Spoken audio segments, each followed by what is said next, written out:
If you were using a Siemens S7-1200 or S7-1500 PLC, a few presettings are required before connecting it to KMS. Enable Get-Put Communication. This setting must be turned on in the PLC.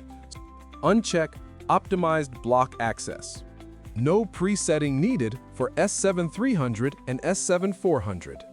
After logging into the platform, go to Communication and select Siemens. Click on the Add button to configure a new PLC.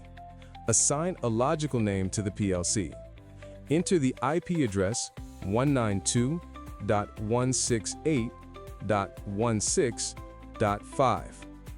Define the rack number and slot number. For an S7-1200, both values will be 0. Once the connection is established, create a group name to organize your data. Click on the plus button to add tags from the PLC. For example, logical tag name, current, DB number, 11, offset address, the starting byte address within the DB that is 0, data type, real. Second parameter, logical tag name, PF, DB number, 11, offset address, 4, data type, real. Preview the tag to validate. To read string data, enter the tag name, DB number 11, offset 306 and select data type as string.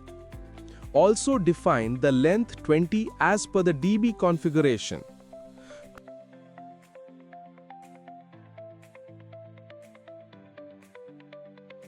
To read the ID tag from DB, define the DB number 11, offset 40, and length can be defined as per input max length. You can also configure whether each tag should be stored in the database or not, depending on your requirement.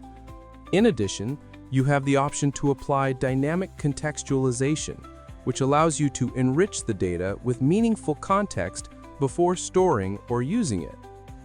Furthermore, the platform provides a write-back facility into the PLC